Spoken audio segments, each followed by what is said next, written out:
Pessoal, boa noite, bom dia, boa tarde aí. Não sei que hora que vocês vão ter acesso a esse vídeo. Eu resolvi dar continuidade no capítulo 10 para a gente falar um pouco sobre o Império Romano. O Império Romano, esse que perdurou aí por muitos anos, muito tempo mesmo. E a gente pode falar um pouco sobre, retratar, né? Se vocês puderem acompanhar, é no capítulo 10, viu? A gente entende assim que nos filmes os imperadores Nero e Calígula, eles são mostrados geralmente como homens bem cruéis, né? Já na figura de Júlio César, ele é visto, mostrado muitas vezes como um imperador bem extravagante, né? E a gente fica se perguntando se será essas imagens criadas desses imperadores no cinema realmente eram dessa forma no período romano. E o que a gente entende como assim, você já viu, vamos supor, filmes, história em quadrinhos ou desenhos animados sobre o Império Romano? Lembra de ter visto alguma batalha, lembra de ter visto algum exército romano, que forma os imperadores eram interpretados? Então a gente vai tentar um pouco discutir isso aí, falar um pouco sobre alguns imperadores, de mais destaques, né? E eu queria vir aqui para a página 168. A 168 vai falar do governo do imperador Otávio Augusto. Otávio Augusto e seus soldados venceram as forças de Marco Antônio, pondo fim à República em 27 a.C. A gente sabe que estabeleceram um novo regime político, né, o Império. Na condição de imperador, Otávio Augusto, ele, podemos dizer, ele propôs rejeitar as leis, convocar um Senado e as assembleias para intervir militarmente em Roma, na Itália e em todas as províncias romanas. Então a gente viu que foi considerado, a gente usa o termo um golpe de Estado, né, aí em cima do povo romano. E aproveitando-se disso, ele promoveu uma série de reformas. Reformas estas que foram definidos os limites do Império Romano e enviou tropas para proteger suas fronteiras, distribuiu terras, né, aos seus soldados e trigo à plebe. Ele confiou a administração de algumas províncias aos senadores, enquanto manteve outras, como o Egito, sob a sua responsabilidade. Ele também modernizou a cidade de Roma, que na época tinha cerca de 1 milhão de habitantes. Passou a ter um prefeito, um corpo de bombeiro e um monumento. Olha que interessante aí, ó. O livro marcando aí, ó. Questão dos termos que hoje é utilizado, a gente carrega muito isso, entendeu? Essa coisa europeia, essa coisa vem de lá, é muito utilizada aqui para a época, não existiu. Eu acredito que esse termo, bombeiros, já podia existir lá, né? E com essas reformas de Otávio Augusto, o Império conheceu um longo período de estabilidade, denominado Pax Romana, entendeu? Otávio Augusto, a gente pode ver aqui uma escultura dele, né? Tem uma imagem dele aqui, trajado ao fundo em Roma. Uma postura mesmo bem de liderança, tomando atitude de poder. A Pax Romana durou mais de 200 anos, pra vocês terem uma noção de como era forte. Durante esse período, as cidades do Império ganhavam estradas, teatros, arquiteturas, ganharam termas, fontes, e as fronteiras foram fortificadas. E sob o imperador Trajano, em 117 d.C., o império adquiriu sua máxima extensão. Aqui a gente tem a extensão máxima, século II, que fala sobre o Império Romano, o maior da antiguidade. E é desde a Península Ibérica e chegava até a Mesopotâmia e desde a Britânia até o Egito. Então a gente pode observar que realmente era uma extensão territorial próxima ao mar Mediterrâneo. O comércio marítimo era forte, as terras eram férteis. Então isso trouxe muito poder econômico, poder aquisitivo, poder que proporcionou uma vasta vamos dizer, enriquecimento dentro do Império. Afinal, o que era o Império Romano para a época, ou para nós, o que era o Império Romano? A gente entende que a época de sua máxima extensão, né, do Império Romano, tivemos aí 60 milhões de habitantes e abrangia terras em 3 continentes: na Europa, na Ásia, na África. O imenso território do Império de uma ponta do Mediterrâneo, e havia várias diversidades étnicas e religiosas também. Segundo o livro vai falar aqui, segundo o historiador Norberto Guarinello, o imperador romano era fruto das alianças entre os imperadores e as elites das cidades imperiais. Nas cidades do império, o poder romano exercia sua autoridade, decidia pela paz ou pela guerra e cobrava impostos. Entendeu? Então, tinham decisões essas que eram tomadas pelo imperador e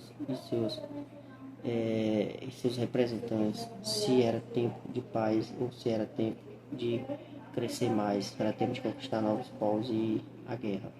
Então a gente vê que isso é muito importante para a época, viver de guerra, viver de não sei se é o termo correto que a gente pode usar, invasões ou era conquistas, mas sempre está buscando crescer, se expandir, sempre está buscando novas terras férteis, sempre está buscando novos mares, sempre está buscando escravos, prisioneiros de guerra para se aliarem a o imperador. As bases do Império Romano. A gente observa uma foto aqui, a estátua de Virgílio em bronze, né? Fotografia bem recente que tem lá. E as principais bases da sustentação do Império eram sua aliança com as elites, províncias e as forças de um exército organizado de profissionais com cerca de 300 homens. Você pode ver que para a época era um exército bem fortificado, um efetivo bem grande, de 300 mil homens, né? A gente observa que alguns exércitos hoje em dia eles não chegam a isso, e porque são modernos, né?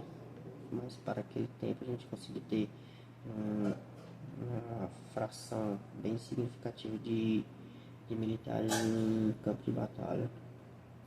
O apoio das elites provinciais garantia a ordem pública e a cobrança de impostos. O exército protegia suas fronteiras, mas, como observou o historiador Norberto, a integração política do Império não diminuiu a desigualdade no seu interior. Eis o que diz. Tem uma frase dele aqui, né? Que é colocada, que vai dizer assim: os pobres continuaram pobres. Em Alexandria, por exemplo, havia claras distinções nos direitos dos cidadãos romanos. Os gregos mais ricos, os demais gregos, os judeus e a população egípcia nativa. Os pobres sempre permaneceram sujeitos a arbítrios de seus superiores. Tinham pouco acesso à justiça e poderiam ser submetidos a castigos corporais ao longo do território do império.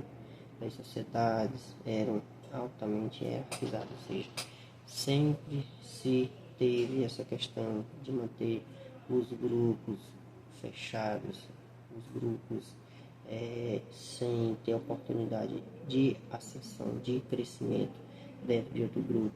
A gente viu isso lá na plebe, né, com os plebeus, os patrícios. Eles não podiam ter esse envolvimento, essa questão de linhagem, de terem gerações misturadas. Era sempre, possamos dizer assim, cada um no seu quadrado. Era algo bem complicado para a época. E a gente observa aqui sobre essa questão. A gente tem outro mapa aqui que vai falar um pouco sobre a economia. A existência de bons portos na orla do Mediterrâneo Era uma rede de estradas bem construída e o uso de moedas únicas. Todo o império também ajudava nessa expansão comercial. A gente pode observar, como o professor explicou na sala, que era uma questão bem evoluída. Em algumas cidades, o arqueduto, o saneamento, ele já existia, entendeu? Questão do transporte, questão da água, acesso à água, ele já era bem projetado, bem elaborado. E a gente observa, dentro desse a estabilidade política vivida pelo Império Romano, nos 2 primeiros séculos, favoreceu o crescimento da economia e a expansão. Então foram momentos de alto nível aí, podemos relatar. Na página 173, ele vai falar um pouco sobre a circulação de pessoas, produtos e culturas no Mediterrâneo. Vou fazer aqui uma leiturazinha e depois a gente faz uma reflexão sobre esses 3 aspectos. Pesquisas arqueológicas indicam que os 2 primeiros séculos do Império Romano foram o auge da circulação de pessoas e produtos. Circulavam por ele várias direções, desde o trigo, o vinho, o azeite, o peixe, e além de materiais, objetos de ferro, peças cerâmicas como ânforas, vasilhas e cereais. A gente observa que era uma evolução que vinha passando, uma transição que vinha acontecendo de choque de culturas ali, mas que sempre prevalecia a cultura romana, que ela era muito forte. A gente tinha o comércio marítimo ali no Mar Mediterrâneo, era bem forte, troca comercial, a expansão territorial, e são aspectos bem importantes que ficam marcados na história de Roma, né, do Império Romano. E esse trânsito de produtos nas áreas concentradas pelo Mediterrâneo era feito geralmente utilizando-se de moedas. Já trabalhamos dessa forma. Havia especialistas em trocar moedas, dinamizava o comércio, isso dinamizava, e este era mais intenso, envolvia grandes metrópoles do Império, cidades com 250 mil habitantes, como Atenas, Éfeso e Antioquia, Cartago e Alexandria, né?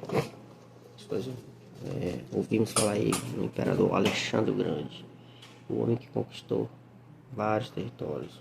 Vocês vão ouvir falar nele ainda muito. Juntamente com os produtos, circulavam no Mediterrâneo artigos, pessoas, técnicas, línguas e culturas diversas, como eu tinha falado aqui anteriormente. Se por um lado levava a cultura para todo mundo, por todo recebia, incorporava e reembolsava as culturas diferentes. Ou seja, Roma era grande, se expandiu, espalhou a sua cultura romana, o seu legado, a sua arquitetura, a sua paisagista, né? O termo é esse, que foi colocado dentro dos outros territórios, e que também tinha essa troca, né, de cultura, de religião, também vinda de fora, porque era muito intenso a região de troca comercial, e existia esse contato, esse choque de... resumindo, o Mediterrâneo Antigo ofereceu intensas trocas comerciais e culturais no interior do Império, de leste a oeste, de norte a sul desse território. Esta é a imagem de um colar em ouro e pedras preciosas do século III. Bem interessante. Como eu falei aqui, a engenharia romana ela era bem efetiva na época. A página 175 vai mostrar uma figura, uma ilustração e uma foto real do arqueduto aéreo, né? Note que ele corre sobre uma fileira contínua de arcos construídos sobre outros pilares, apoiado em enormes alicerces. Abaixo vista arqueduto de Segóvia, bem bonito e bem interessante, né? Para a época era coisa mesmo que a gente fica imaginando como era possível, né? No campo da construção, os romanos desenvolveram importantes técnicas e conhecimentos. Alguns dos melhores exemplos da engenharia romana são as casas de banho, as termas chamadas, né? As estradas e os aquedutos, como a gente já foi falar, canais que serviam de transporte de água. E transporte de água era bem ligado a essa questão da arquitetura. Os aquedutos são canais que servem ao transporte de água que após serem recolhidas em nascentes e poços é levada até as cidades por esses aquedutos. Inicialmente era uma tubulação de aquele ele traz uma metragem, né, de 1,20 m, 1,80 m, construindo ao nível do solo. Durante a expansão militar, os adversários do Império Romano procuravam romanos para roubar e envenenar a água, né, para matar seus adversários. Então a gente observa que era algo bem interessante mesmo para a época.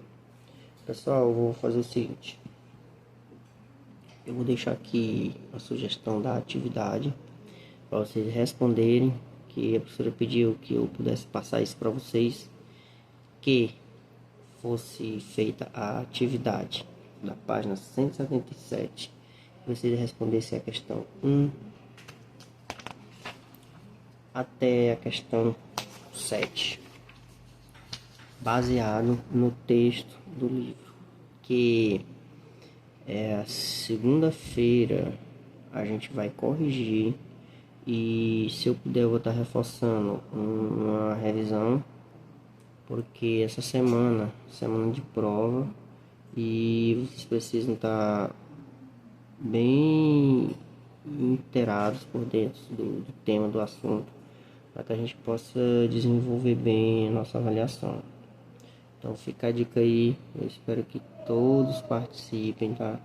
Vocês procurem estar participando das atividades, porque elas contam como qualitativo e elas contam também para serem avaliadas junto com a avaliação. Como eu digo para vocês, a avaliação ela é constante, ela não é só no dia da prova, então a gente tem que estar sempre preparado para os assuntos que estão vindo aí.